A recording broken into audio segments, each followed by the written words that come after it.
안녕하십니까. 주식공장장 이윤이 대개입니다. 2월 28일밖에 없었는데 참 길었습니다. 여러분 기자 안녕하십니까. 기쁘기지만 약속의 3월을 맞이해 타락장에서도 믿고 존버해 결국엔 떡상한 회사를 찾는 법 설명드릴게요. 이거 영업비밀인데 수술해보겠습니다. 하나, 성장하는 산업에 속한 회사 또는 기존 산업의 강자들과 차별화된 무언가를 가진 회사. 성장하는 산업 뭐가 있을까요? 인공지능, 로봇자동화, 3D 프린터, 드론, 자율주행, VR, AR 다 엮여있는 분야입니다.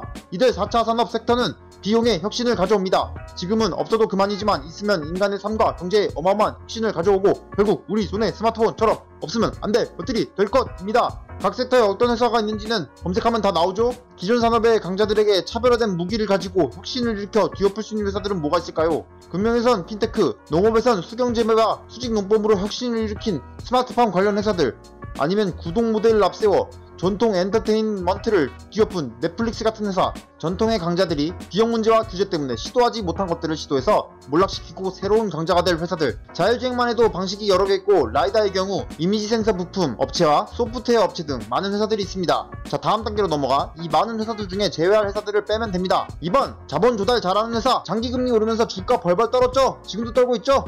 실제로 금리가 오르면 어떻게 될까요? 대출 상한 압박 들어오고 작은 회사들의 경우 그러면 도산할 수도 있습니다. 또 개미 투자자들도 주식시장에서 떠날 수가 있으니 주가에도 크게 영향을 줍니다. 그런데 부채가 없다면 주가는 내리더라도 든든합니다. 여기 보세요. 자산이 이 정도인데 부채는 이거밖에 안 돼요. 한눈에도 많아 보이죠? 심지어 이 부채들 다 이자 없죠? 이자 내는 거 이거밖에 없죠? 근데 부채 없이 어떻게 애플, 마소 같은 대기업을 상대로 계잡주 회사들이 물건을 만들고 장사해서 성장해? 자, 다음 보시죠. 유증으로 자본 조달합니다. 유증? 나쁜 거 아니야? 코스피, 코스닥에 유증에서 대인분들이 그렇게 많이 생각합니다. 유증하면 실제로 주가도 내려가기도 하고요. 근데 생각해보세요. 이제 막 시작한 성장주는 애초에 대기업 자회사가 아닐 경우 초기 대주주들의 투자와 상장할 때 유입된 자본 그리고 대출 없이 사업을 키울 수 없습니다. 모든 게 다 돈이에요. 그런데 대출은 정해진 날짜에 갚아야 됩니다. 지금은 금리가 낮아서 안심이 됩니다만 어쨌든 갚아야 하는 돈이에요. 초기 투자자들과 주식을 산 투자자들의 돈은 어떨까요? 언젠가 주가만 오르면 돼요. 이 돈 안 갚아도 됩니다. 유증은 회사가 고객에게 돈 받고 물건 팔듯 회사의 지분인 주식을 돈 받고 파는 겁니다. 게다가 물건은 불량이면 환불되죠? BTS 주식 환불되나요? 주식은 회사가 불량이라 주주들이 환불해달라 해도 환불 같은 거 없어요. 이 회사 주식 샀는데 환불되나요? 어림도 없죠. 보통 큰 회사면 자사주 매입이나 배당으로 AS를 하지만 작은 회사는 어림도 없죠. 회사는 주식 팔면 끝입니다. 많은 분들 잘 모르시는데 주가 내려도 회사 멀쩡하다면 아무런 문제 없습니다. 주가가 99% 폭락해도 회사의 돈이랑 아무 상관없어요. 사실 회사는 주가 올라도 이득 없어요. 주가 올랐을 때 주식을 파는 유증을 해야 돈을 버는 겁니다. 그냥 주가 오르면 회사 대주주들 재산 불어서 좋은 거지 회사에 가진 돈은 주가가 오른다고 늘어나는 게 아닙니다. 주가가 내려도 회사 돈 사라지는 거 아니고요. 아무튼 유증에는 여러 방식이 있는데 그냥 주식을 판다고 설명을 드리겠습니다. 새로운 주식을 팔기로 했어요. 그 주식이 다 팔려요. 그럼 만든 물건 다 팔린 거랑 똑같은 겁니다. 매진. 그 회사 주식이 좋다니까 다들 사가는 거죠. 그리고 나서 회사가 그 유증한 돈을 회사의 공장 등을 짓는 데 썼다면 합격! 그렇지 않다면 미친 거죠. 불량회사죠. 불량식품 물론 없어야지만 내가 안 사면 됩니다. 불량식품 뻔히 보이는디 먹고서 배탈 났다고 울지 마세요. 정리하자면 성장성이 있는 회사가 주가가 올라서 유증을 했고 그 유증한 돈을 투자해서 실적이 잘 나올 것 같은 회사에 투자하시면 됩니다. 말은 쉽죠. 어떻게 하냐고요. 계속 설명드릴게요. 3번, 최근에 회사와 상관없는 악재가 있었던 회사. 그런 게 뭐가 있죠? 코로나. 설명 끝. 그럼 최근에 별거 아닌 실적 악화가 있었던 회사는 뭘까요? 별거 아닌 실적 악화가 뭘까요? 실적이 안 좋아진 게 아닌데 안 좋아 보이면 별거 아닌 실적 악화라고 합니다. 참고로 제가 방금 만든 말입니다. 비용에 대해 일단 알고 갑시다. 재무제표에 보시면 비용은 크게 매출 원가, 연구개발비, 판매와 마케팅비, 일반 관리비 이렇게 4가지가 있습니다.